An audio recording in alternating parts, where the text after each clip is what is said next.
जय हिंद साथियों। आपको याद होगा चुनाव आयुक्त गणेश कुमार का वो बयान, जब उनसे पूछा गया कि सीसीटीवी फुटेज आप क्यों नहीं दे सकते, अगर किसी को डाउट है कि कहीं वोट में गड़बड़ हुई है, कहीं फेक वोट्स डली हैं, तो आप क्यों नहीं दे सकते। तो उन्होंने प्रेस कॉन्फ्रेंस में कहा था कि इससे महिलाओं की प्राइवेसी भंग होती है।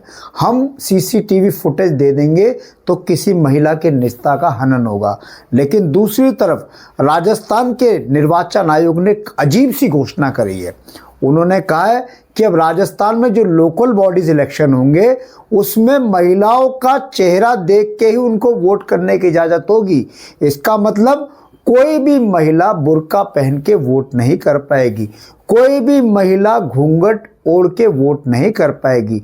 ये हमारी भारतीय संस्कृति और कल्चर है कि औरत को पल्लू लेना पड़ता है, घूंघट करना पड़ता है। और राजस्थान में तो ये आम प्रथा है। ये देखिए, आज दिल्ली में दैनिक जागरण की एक खबर आई है कि राजस्थान में कोई भी महिला बुर्का पहन के वोट नहीं कर पाएगी, कोई भी महिला घूंघट ओढ़ के वोट नहीं कर पाएगी। किस तरीके की दकनानुसी सोच है ये निर्वाचन आयोग की। और एक तरफ चुनाव आयोग, जो देश के चुनाव आयुक्त है, वो गणेश कुमार कहते हैं कि अगर हम सीसीटीवी फुटेज देंगे तो महिलाओं की प्राइवेसी को खतरा होगा, महिलाओं की प्राइवेसी के लिए ये ठीक नहीं है।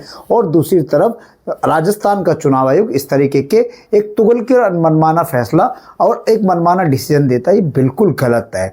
आप एक धर्म विशेष को टारगेट कर रहे हो, आप महिलाओं के खिलाफ आपकी कैसी धारणा है, आपकी कितनी छोटी सोच है कि आप महिला घूंघट पहन के वोट नहीं कर पाएगी, आप उसको वोट नहीं करने दोगे, बुर्का पहन के वो उसको आप वोट नहीं करने दोगे। किस तरीके की सोच है, हमारी तो समझ से बाहर है।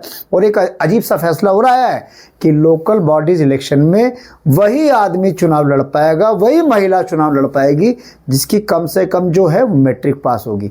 जब भारत के संविधान में इस बात का उल्लेख नहीं है तो आप कौन होते हैं। भारत का संविधान कहता है कि कोई भी व्यक्ति किसी भी तरह का चुनाव लड़ सकता है, उसकी क्वालिफिकेशन हो या ना हो। लेकिन राजस्थान का चुनाव आयुक्त पता नहीं किस गलतफहमी में और किस अहंकार में किस तरीके के मनमाने और अटपटे डिसीजन दे रहा है। हम कहना चाहते हैं चुनाव आयुक्त, जो राजस्थान के चुनाव आयुक्त है, कि आप इस मनमाने डिसीजन को वापस लो, नहीं तो आम आदमी पार्टी इसके खिलाफ एक बहुत बड़ा आंदोलन शुरू करेगी। ये एक तरीके से गलत है, भारत की संविधान की मूल भावना के खिलाफ है।